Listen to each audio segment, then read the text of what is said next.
ঘোমটাটা দেবে। যারা যারা মায়েরা বসে আছেন, বাবাদের তো উপায় নাই, শীতকাল হলে না হয় আলাদা কথা। চলো প্রত্যেকে ঘোমটা দাও, কারণ বৃন্দাবনে গোপীরা, ব্রজ গোপীরা কিন্তু সবাই ঘোমটা দিয়ে থাকে, তাই না? বেশ, তাহলে চলো আমরা সবাই ঘোমটা দিয়ে এখন রাধারানীর নাম গাইতে গাইতে যাব। शाम के बिना तुम याद, शाम के बिना तुम याद, तुम्हारे बिना क्या शाम याद है। राधा रानी की बोलो राधे राधे राधे राधे, बोलो राधे राधे राधे राधे, बोलो राधे राधे राधे राधे। शाम के बिना तुम याद, शाम के बिना तुम याद, तुम्हारे बिना क्या शाम याद है। बोलो राधे राधे राधे राधे, बोलो राधे राधे राधे राधे, बोलो राधे राधे राधे राधे।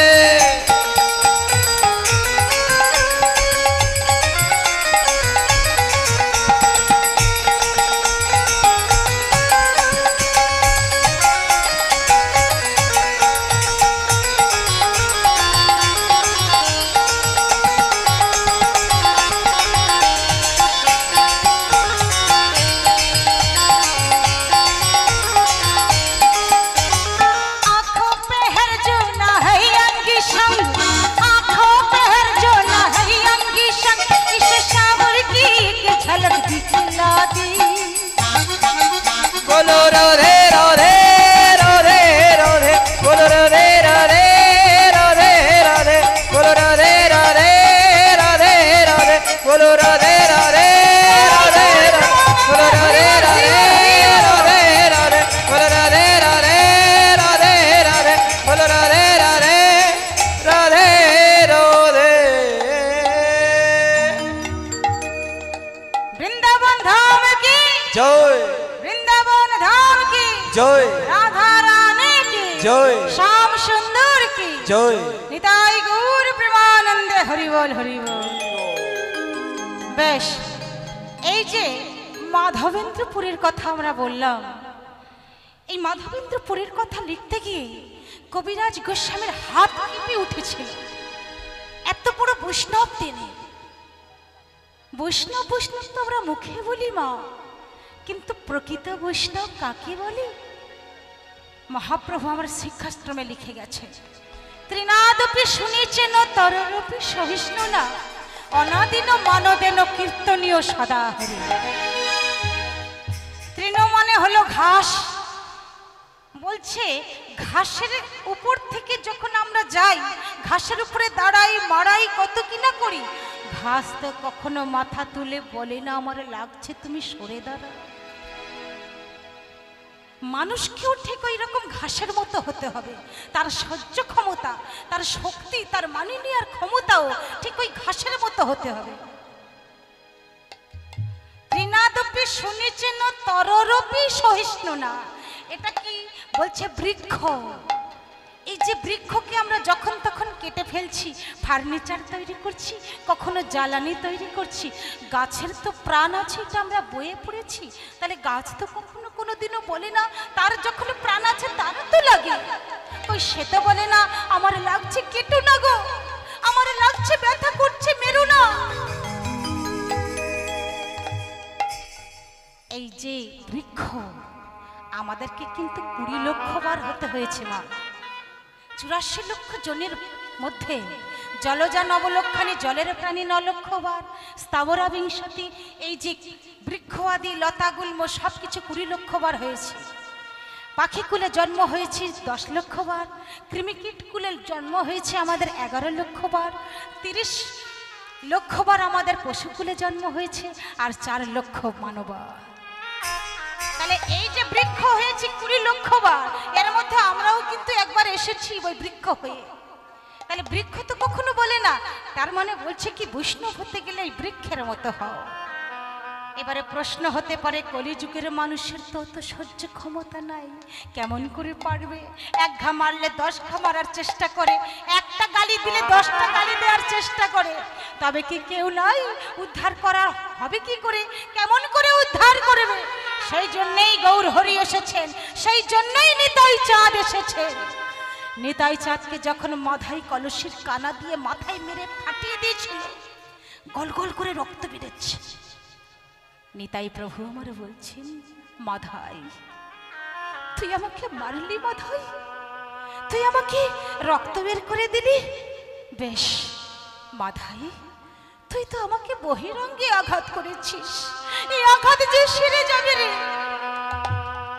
কিন্তু আমি তোকে না অন্তরঙ্গে আঘাত করব।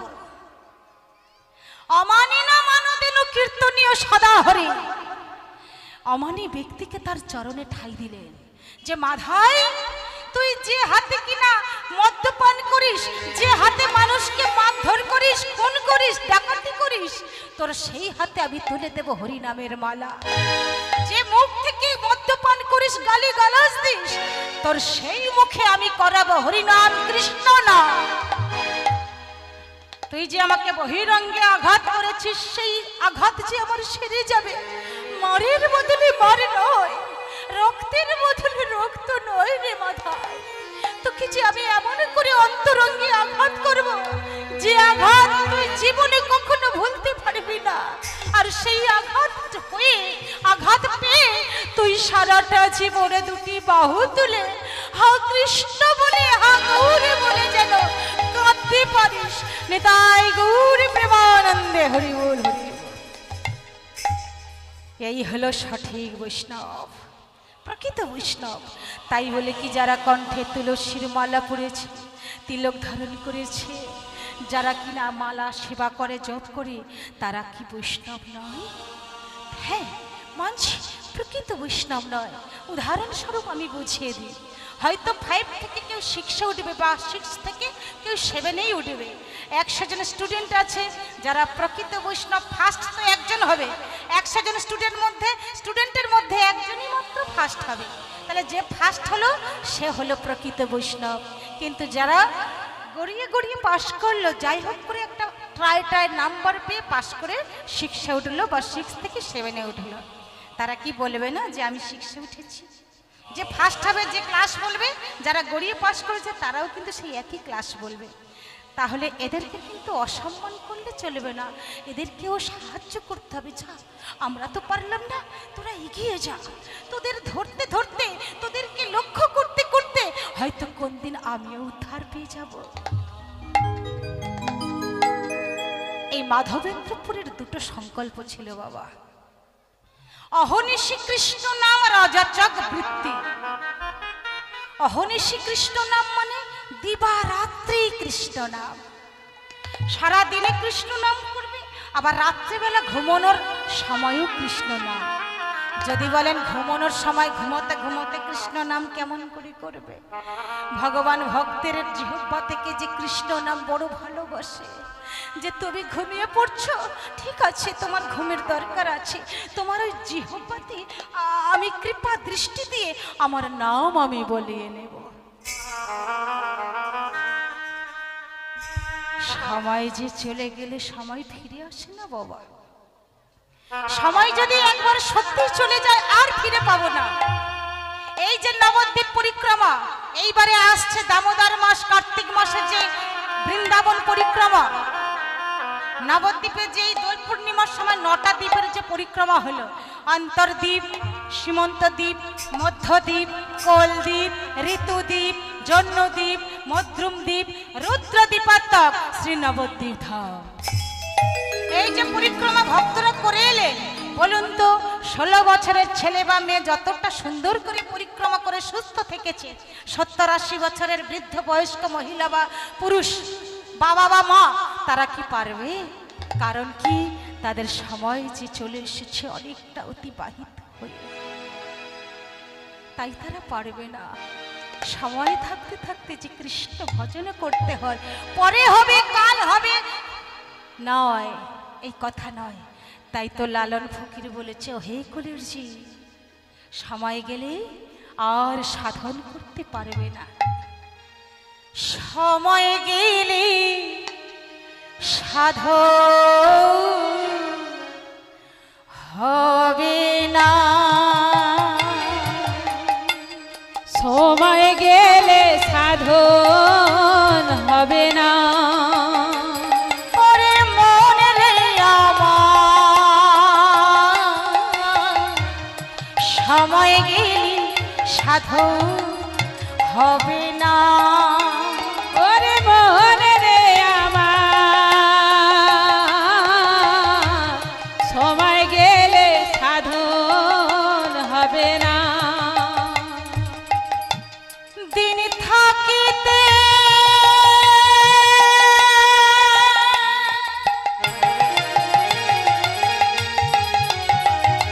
এই দিনের সাধন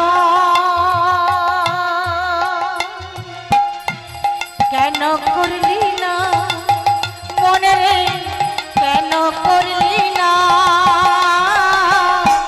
সময় গেলে সাধন হবে না। ওরে মন রে আমার, সময় গেলে সাধন হবে না। আহা, তুমি জানো না মো খালে বিলে থাকে নামি জল শুকালে। কি বলছে?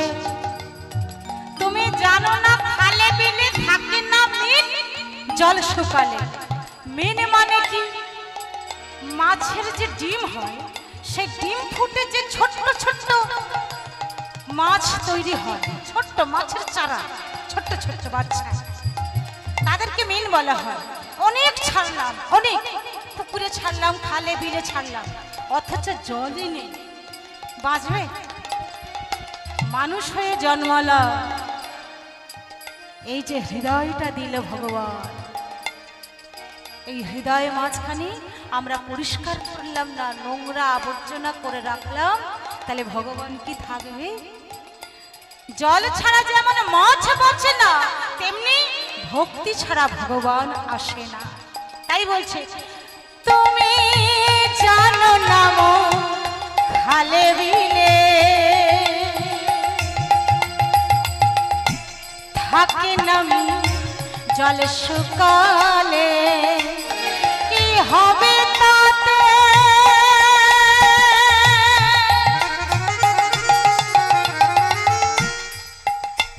এই বাধাল দিলে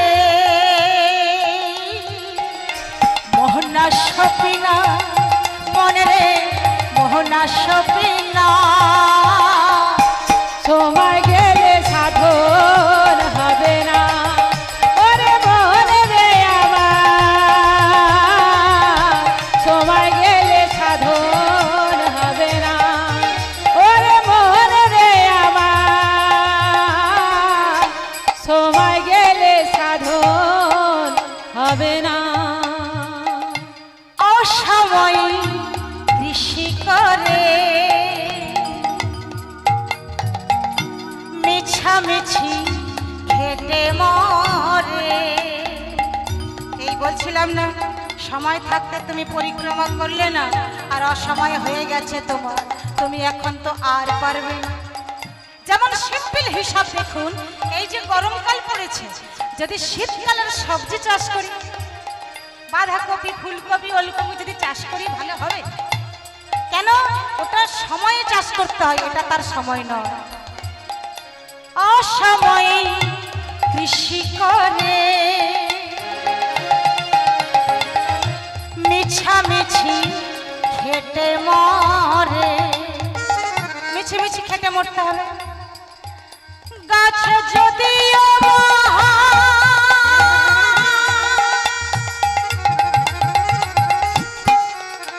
এই বীজের জোরে ফল তো হবে না মনে রে, ফল তো হবে না। সময় গেলে সাধন হবে না।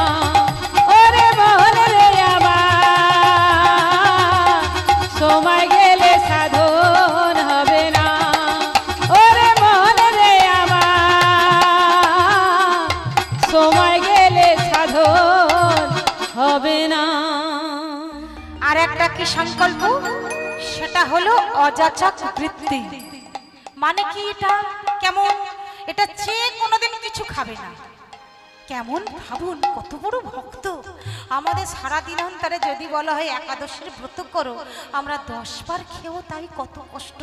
কত মা বাবা আছে তো করেই না, কত ভক্ত করে না।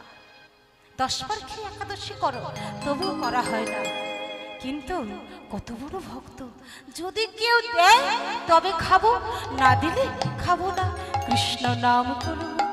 আহা হা, সারাদিন বৃন্দাবনে ঘুরেছে, এবারে ঠিক গোবিন্দ কুণ্ডের কাছে একটা গাছের তলায় বসেছে ক্লান্ত হয়ে। হে গোবিন্দ, আজ যে আমার কোনো খাওয়া জুটল না, নাইবা জুটল তাই বা কি, বসে বসে কীর্তনে করি, বসে বসে কৃষ্ণ নাম করি, তোমার নাম আমি করি, তুমি আমার সকল খিদে মোচন করে দাও। তাই বসে বসে হরিনাম করছি। জয় রাধা রমণ, জয় কুঞ্জ বিহারী, জয় রাধা রমণ,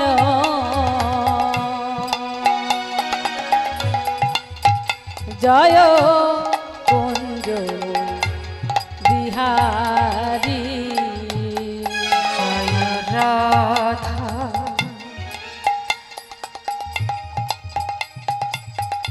রমণ,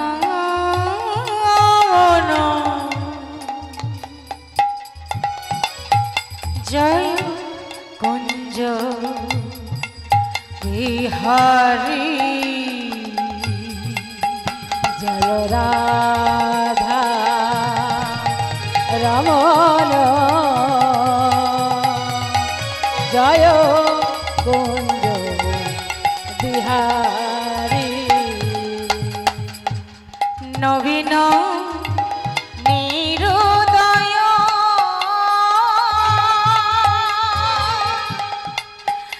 এস শ্যামল সুন্দর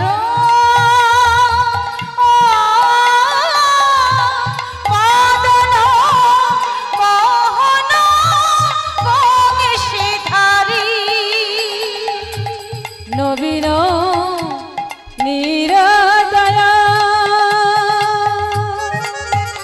এসো শ্যামল সুন্দর মদন মোহন বংশীধারী, নবীন নিরুদয়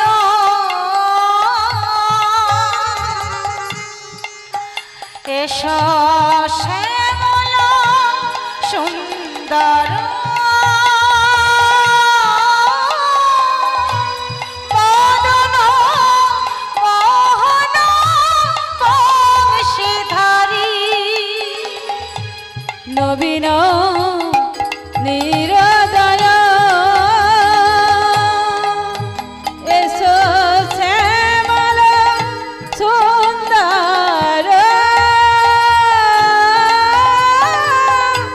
মদন মোহন বংশীধারী, জয় রাধা রমণ, জয় কুঞ্জ বিহারী, জয় রাধা রমণ, জয় কুঞ্জ বিহারী, জয় রাধা রমণ, জয় কুঞ্জ বিহারী। ঠিক যখন বসে বসে কীর্তন করছে, কৃষ্ণ নাম করছে, ভগবান আর থাকতে পারলেন না, ছোট্ট গোপালের বেশ ধরে আসছে, গুটি গুটি পায়ে ওই মাধবেন্দ্র পুরীর দিকে এগিয়ে আসছে। হাতে একটা ভাণ্ড আছে, দুগ্ধ ভাণ্ড। কাছে এগিয়ে এসছে, এসে বলছে, এই যে শোনো না, এই যে তোমার জন্য দুধ নিয়ে এসেছি গো, এই নাও তুমি খেয়ে নাও। আমার জন্য? তুই কেমন করে জানলি যে আমি এখানে না খেয়ে বসে আছি? ওই যে যমুনার ঘাটে সবাই স্নান করতে এসেছিল, যাওয়ার সময় বলা বলি করছিল, আমাদের তো অনেক গরু আছে, অনেক দুধ হয়, তাই আমি তোমার জন্য নিয়ে এসেছি, এই নাও খেয়ে নাও তো বাপু। মাধবেন্দ্রপুরী মনে মনে চিন্তা করছে, আহা হা, কি সুন্দর রূপ, কি সুন্দর কণ্ঠস্বর, দেখলে যেন মন প্রাণ জুড়িয়ে যায়, কণ্ঠস্বর শুনলে যেন প্রাণ ঠান্ডা হয়ে যায়। এই যে ছোট্ট গোপাল এসেছে গো, ভগবান ছোট্ট গোপালের বেশ ধরে এসেছে, তাই এক ধারে কলম তুললে, অপরূপ গোপবাল দুগ্ধ ভাণ্ড লইয়া, অপরূপ গোপবাল দুগ্ধ ভাণ্ড লইয়া, অপরূপ গোপবাল দুগ্ধ ভাণ্ড লইয়া, অপরূপ গোপবাল দুগ্ধ ভাণ্ড লইয়া, মাধবপুরী সন্মুখেতে দাঁড়ালো আসিয়া, মাধবপুরী সন্মুখেতে দাঁড়ালো আসিয়া, মাধবপুরী সন্মুখেতে দাঁড়ালো আসিয়া, মাধবপুরীর সন্মুখেতে দাঁড়ালো আসিয়া। আর এই বলো, তুই যে আমার জন্য দুগ্ধ নিয়ে এসেছিস, কিন্তু আমি তো খাবো না। খাবে না? কেন খাবে না? আগে বল তোর বাড়ি কোথায়? আমি বলতে পারবো না বাপু, তুমি তাড়াতাড়ি খেয়ে নাও। আচ্ছা তোর নাম কি বল? তুই থাকিস কোথায় বল, আমাকে উত্তর দে। বালক বলছে, দেখুন বালক কাহে গোপয়ামি,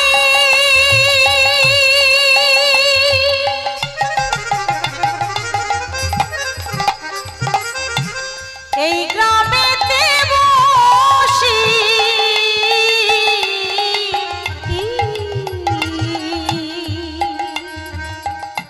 বালক কাহে গোপয়ামি,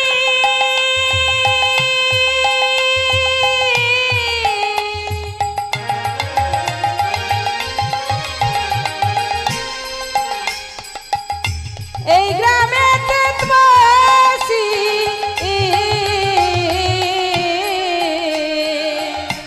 বালক কাহে গোপয়ামি, এই গ্রামেতে বসি, বালক কহে গোপয়ামি, এই গ্রামেতে বসি, আমার গ্রামেতে কেহ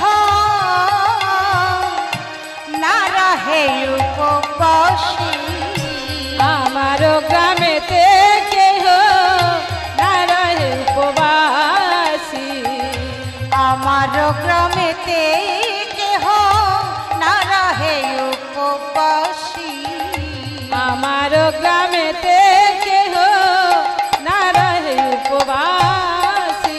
বৃন্দাবনে যারা গেছেন তারা উপবাস কোনোদিন থাকে না। যারা যারা বৃন্দাবনে গেছে, রাধারানীর এমন কৃপা, সেখানে কেউ অভুক্ত থাকে না। তাই বলছে, আমার গ্রামে বাস করেছে, আমার গ্রামে বাস করে যে, আমার গ্রামে বাস করে যে, আমার গ্রামে বাস করে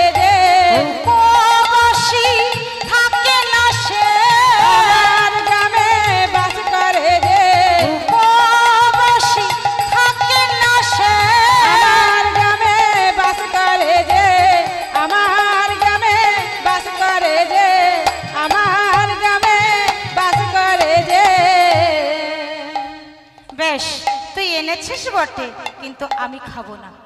এইবারে ধীরে ধীরে এগিয়ে যাচ্ছে। খাও না গো। বললাম না খাবো না। কেন খাবে না? আমার ইচ্ছে। ঠিক তো? হ্যাঁ ঠিক ঠিক ঠিক। ধীরে ধীরে এগিয়ে আসছে। কেন? মাধবেন্দ্রপুরী মনে মনে চিন্তা করছে, যদি এত তাড়াতাড়ি খেয়ে নি বালক তো চলে যাবে, আর তো চোখের দেখা দেখা হবে না। তাই বলছে খাও না গো। বলছি তো খাবো না। খাও না গো। বললাম না খাবো না। খাও না গো। না খাবো না। ওই যে যতবার খাবো না বলছে, আর ধীরে ধীরে এগিয়ে যাচ্ছে মাধবেন্দ্রপুরীর দিকে। আর মনে মনে চিন্তা করছে, আয় না আয়, একবার কাছে আয় তুমি। একবার যদি তোকে একটু স্পর্শ করতে পারি, আমার যে জীবন ধন্য হয়ে যাবে। তোর মতো এমন রূপ তো আমি কখনো দেখিনি কারোর। এত সুন্দর মধুর কণ্ঠস্বর। হয় না? শোনো বাবু, অনেকক্ষণ থেকে ধরে আছি, আমি আর দাঁড়াতে পারবো না। এই রেখে যাচ্ছি, যদি তুমি পারো ওটা খেয়ে পরিষ্কার করে রেখো, আমি কিছুক্ষণ বাদে এসে ওটাকে নিয়ে যাব। এই রেখে গেলাম।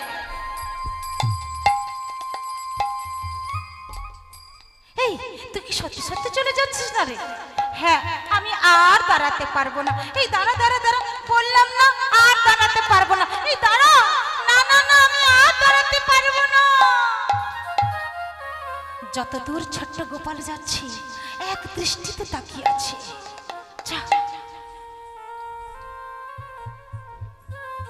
চলে গেল। আহা, কি সুন্দর কথা বলছিল গো। চলে গেল। কি সুন্দর দেখতে। না না না, ও কষ্ট পাবে মনে। আমি খেয়ে ফেলি তবে। হ্যাঁ, খেয়ে ফেলি। তবে একটা খাই।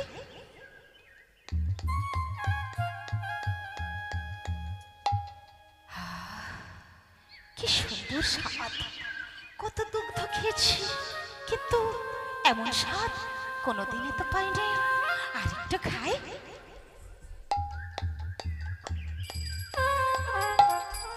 কেমন যেন সুস্থব গন্ধ, মন প্রাণ যেন ভরে গেল।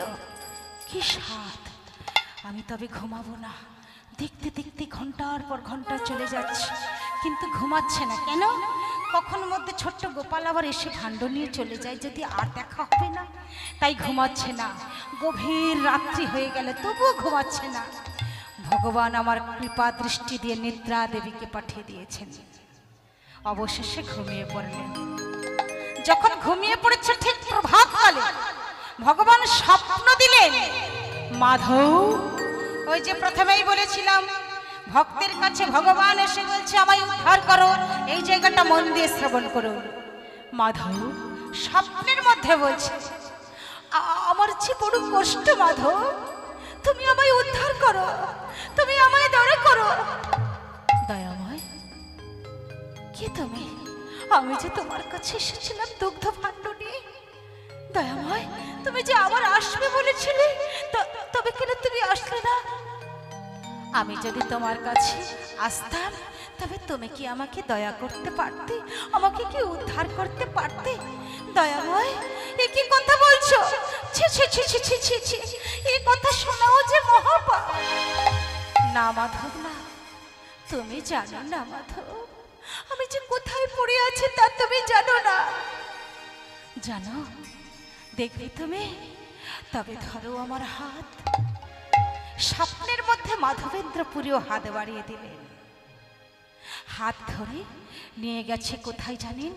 সেই গিরি গোবর্ধনের পাশে একটা বিরাট জঙ্গল। সেই জঙ্গলের ভিতরে ছোট্ট গোপাল আটকে ছিল। দীর্ঘদিন হয়ে গেছে, দীর্ঘ মাস, দীর্ঘ বছর হয়ে গেছে, তার সেবা পূজার হয় না। ধুলো কাদা বালি তো এইভাবেই পড়ে আছে। তাই বলছে মাধব, চলো সেই জায়গায় নিয়ে গেছে। দেখো মাধব, দেখো কেমন ভাবে পড়ে আছে, দেখো তুমি আবার। এখানে না আছে